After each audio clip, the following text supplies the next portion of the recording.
नमस्कार दोस्तों, आप देख पा रहे हो अभिषेक जगरवाल आपानो राजस्थान यूट्यूब चैनल। और बताइए कैसे हो आप सब। आशा करता हूं ठीक होंगे। दोस्तों, राजस्थान स्नातक लेवल सीईटी समान पात्रता परीक्षा पूरी तरीके से संपन्न हो चुकी है। बहुत अच्छी बात हुई। कहीं ना कहीं डर था अभ्यर्थियों के मन में, क्या पता पेपर कैसा आएगा कैसा नहीं आएगा, पेपर में कुछ गड़बड़ियां होगी या नहीं होगी। तो पूरी तरीके से दोस्तों बढ़िया हुआ है। 7 और 8 जनवरी का पेपर, चारों पारियों का हमने पेपर देखा है, अच्छे से विश्लेषण किया है एंड हमने पोल भी रखा है। पोल के माध्यम से बहुत सारे स्टूडेंट्स से यह जानने की कोशिश की है कि आपके कितने नंबर बन रहे हैं। तो उस सब को देख करके एकदम विश्लेषण के साथ मैं आपको बताने जा रहा हूं आखिर सैप स्कोर कितना रह सकता है, कट ऑफ कितने मायने रखेगी एंड नॉर्मलाइजेशन की प्रक्रिया अपनाई जाएगी या नहीं अपनाई जाएगी। राजस्थान में आने वाली भविष्य में नई भर्तियों के लिए क्या एलिजिबल हो, क्या आप सीईटी में उतने अंक ला पा रहे हो, तो थोड़ा बोर्ड पर ध्यान दीजिए, सारे डाउट क्लियर हो जाएंगे।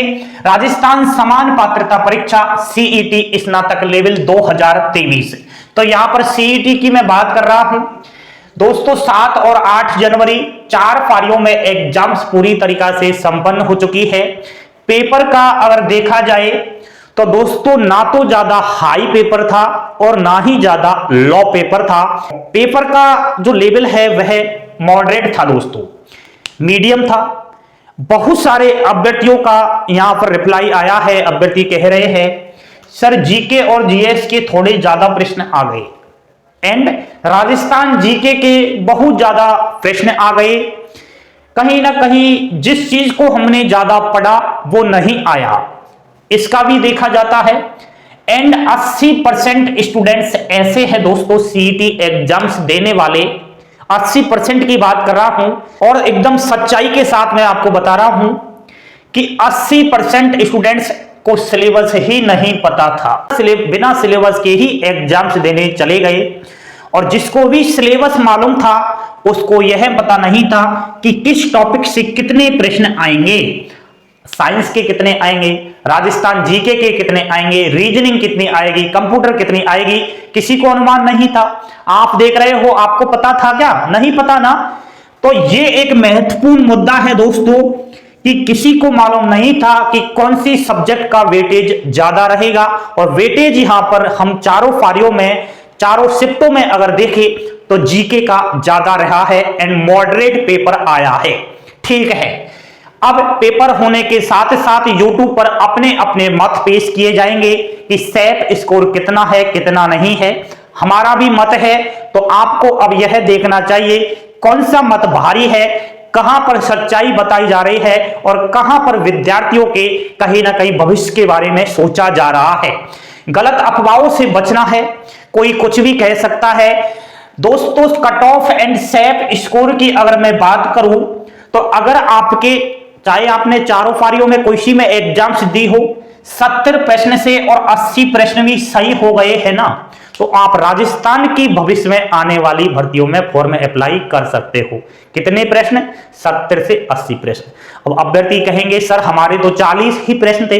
तो भैया जी 40 प्रश्न तो थोड़े कम है, नेगेटिव मार्किंग थी नहीं, तुक्का नहीं लगाया क्या?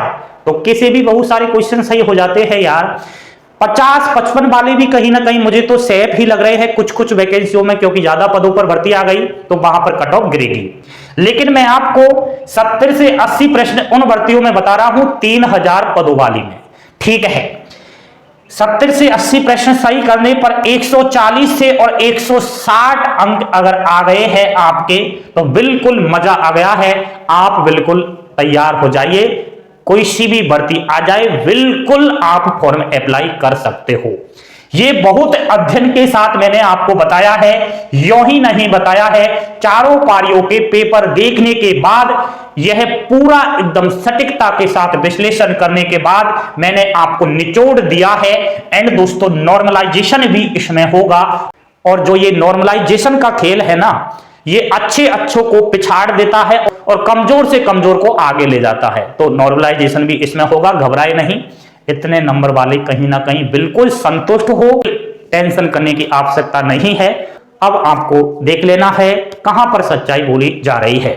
एंड दोस्तों बहुत बहुत धन्यवाद, आपने पेपर अच्छा दिया, कांग्रेचुलेशन आपके लिए आने वाली भविष्य में नई भर्तियों के लिए। जानकारी पसंद आई हो लाइक शेयर सब्सक्राइब तो जरूर कर देना।